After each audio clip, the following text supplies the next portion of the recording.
안녕하세요. 새해가 시작된 지도 벌써 10여일이 지났습니다만 저희 산울TV를 시청하시는 여러분들 새해에도 하시는 일 잘 되시고 모두 건강하시고 행복하시기 바랍니다. 강의에 앞서 몇 가지 궁금한 사항을 여러분들께 먼저 말씀을 드리고 강의를 시작하겠습니다. 작년에 기재부 총리는 직계 존비 속 증여재산 공제액을 현행 5천에서 1억으로 상향 조치하겠다고 발표를 했으나 현재 관련법은 통과되지 않고 있습니다. 차라리 말을 하지 말던가. 대부분의 사람들이 부동산 가격 상승 등 물가 상승률에 비춰볼 때 증여 공제 5천은 자녀들 결혼을 시키고 부족한 전세자금 조금 보태주기에도 턱없이 부족한 껌값도 안 되는 금액이니 인상을 해야 된다는 의견이 팽배했음에도 수년째 공제한 데를 그대로 두고 각종 부동산 규제만을 수시로 변경을 하면서 강화시키는 정부 정책이 욕을 먹을 수밖에 없는 것이죠. 불과 몇 사람밖에 해당되지 않는 가업 상속 공제는 600억으로 대폭 상승을 시켰습니다만 전 국민에 해당하는 각종 공제 한도를 수년째 묶어두는 모순된 개정조차도 하지 않고 있으니 참. 어제 추경호 부총리 등 경제장관회의에서 일시적 1세대 2주택자 종전주택 양도기한을 현행 2년에서 3년으로 연장하는 시행령을 발표를 했는데요. 하도 각종 부동산 세법 규제 강화를 많이 뜯어 고쳐서 국세청에서 수십 년 근무했던 저조차도 때로는 1세대 1주택 비과세 요건 판정 하나도 결코 쉽지 않습니다. 하물며 일반인들이야 어떡하겠습니까?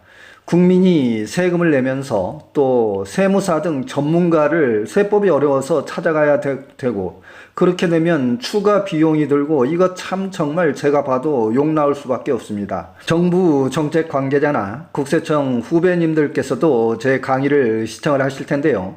제발 국민 다수가 원하는 정책이 무엇인지를 잘 판단을 하셔서 세금 징수 편의를 위한 세정을 펼칠 게 아니고 국민 편에서는 서비스 적극 세무 행정이 될 수 있도록 현실에 모순되는 세법 조항들이 있다면 과감하게 조속히 세법 개정이 이루어질 수 있도록 국세청 관계자분들께서 노력해 주시면 감사하겠습니다. 이제 2023년 올해부터 새로 바뀐 세법들은 어떤 규정들이 있는지 상세히 살펴보도록 하겠습니다. 여러분들께서 화면상의 표를 보고 계시는데요. 정부는 어제 경제장관회의에서 2023년 개정세법 양도세 분야 일시적 1가구 2주택자 종전주택 처분 기한을 2년에서 3년으로 연장했다고 발표를 했습니다.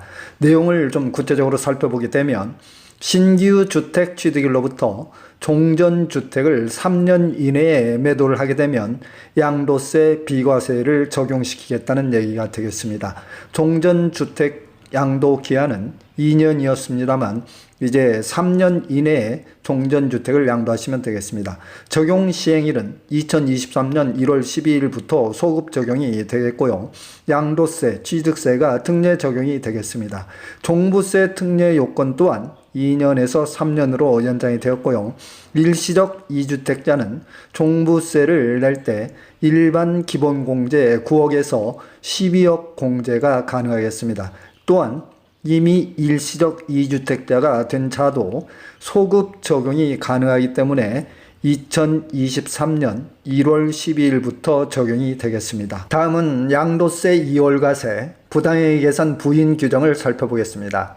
2023년 증여분부터는 양도세 2월과세 기간이 5년에서 10년으로 연장이 되었는데요. 증여 후에 10년이 지나야 증여에 따른 절세 효과가 가능하겠습니다. 10년 이내에 증여받은 재산을 제3자에게 양도 시에는 취득가액을 종전의 증여자가 최초로 취득한 그 날짜의 취득가액을 계산을 하기 때문에 양도세에서 매우 불리한 요건이 되겠습니다. 따라서 예시를 잠깐 보게 되면 특수관계인에게 증여를 한 후에 증여받은 자가 우회적으로 양도를 하는 경우에 부당행위 계산 부인 규정에 의해서 10년 이내에 제3자에게 양도를 하는 경우에는 필요경비를 계산할 때 취득가액을 최초 증여자의 대상 물건 취득 당시의 가액으로 계산을 하기 때문에, 따라서 가족이나 특수관계인으로부터 증여받은 부동산은 가급적 10년 이내에 팔지 않도록 하셔야 되겠습니다. 만약에 10년 이내에 팔게 되면 취득가액이 매우 높아지기 때문에 양도세 부담이 커질 수밖에 없는 것이기 때문입니다. 강의가 유익했다면 구독, 좋아요, 알림 설정해 주시면 대단히 감사하겠습니다. 화면상에서 취득세 중과 완화 방안에 대한 표를 보고 계시는데요. 다음은 2023년 개정세법 다주택 중과세 폐지와 완화 제도를 살펴보겠습니다. 다주택자 양도세 중과세 유예 제도인데요. 2023년 5월까지 다주택자 양도소득세 중과세를 한시적으로 현재 유예하고 있습니다만, 정부는 추가 연장하겠다는 방침을 발표를 했고요. 취득세 분야를 살펴보게 되면 다주택자에 대한 취득세 중과 완화는 2023년 2월경에 법 개정을 해서 2022년 12월 31일 취득분부터 소급 적용할 예정이라고 발표를 했습니다. 또한 취득세 과세 표준이 실거래가로 변경이 되겠는데요.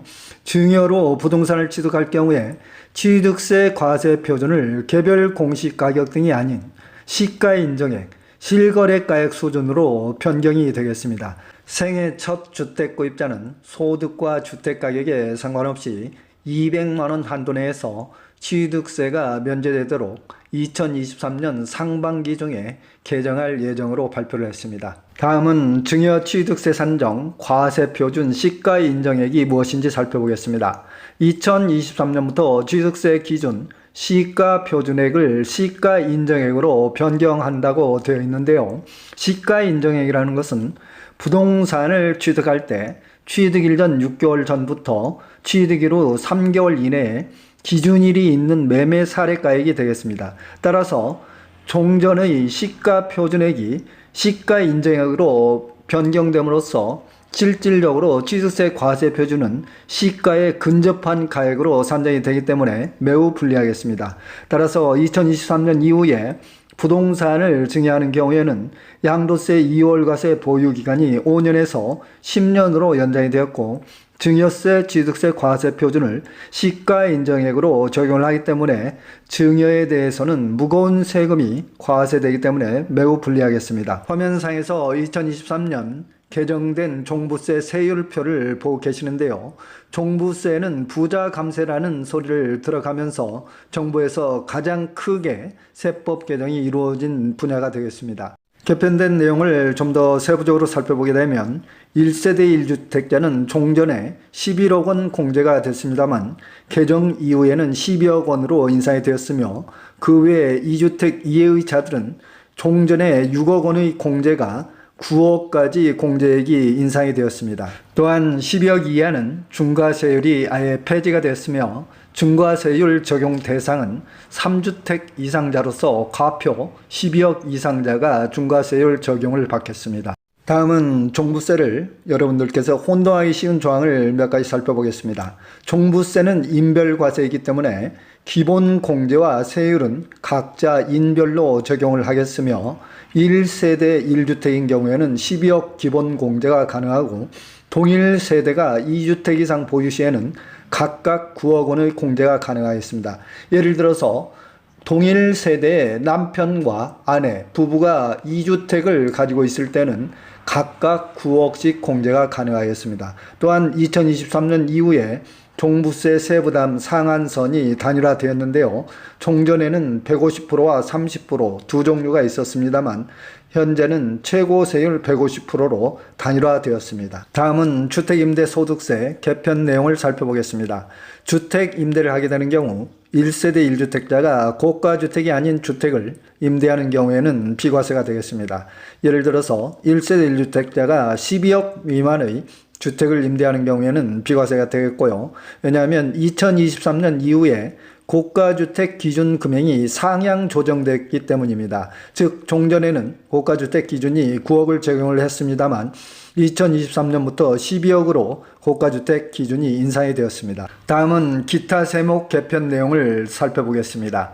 법인세율이 각 구간별로 각각 1%포인트씩 인하가 되었으며 식비 비과세 한도가 종전의 10만원에서 20만원까지 인상이 되었습니다. 그리고 퇴직소득세 근속연수 공제를 확대를 했고요.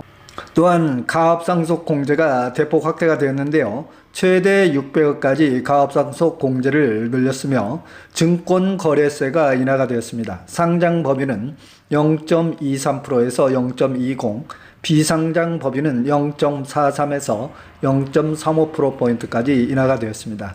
기타 상세한 내용은 화면상의 표를 여러분들께서 참고를 해보시기 바랍니다. 기타 세목으로서 개편 내용을 추가적으로 더 살펴보게 되면 금융투자소득세가 2025년까지 2년간 더 유예가 되었고요. 개인 투자자들은 매우 안도를 하겠습니다만 금융투자소득세라는 것은 주식과 채권, 펀드, 파생상품 등에서 발생한 수익 중에서 연간 5천만 원이 넘는 부분에 대해서는 22%를 과세하는 세금을 말하는 것입니다. 또한 전세 사기 방지를 위해서 정부는 공인중개사에게 집주인 세금 체납 조회 권한을 부여하는 방안을 추진하기로 했고요. 또한 집주인 동의 없이도 집을 전세 계약하기 전에 집주인의 미납된 세금 체납이 있는지 자유롭게 조회 열람이 가능하도록 변경이 되었습니다. 다음은 최근에 전세 사기가 급증하고 있기 때문에 전세 계약 전에 어떻게 행동을 해야 되는지 경매, 공매시, 종부세 등 당해세에 부과되는 부동산 세금을 먼저 걷지 않고 전세금 우선 변제 가능하다는 조항을 살펴보겠습니다.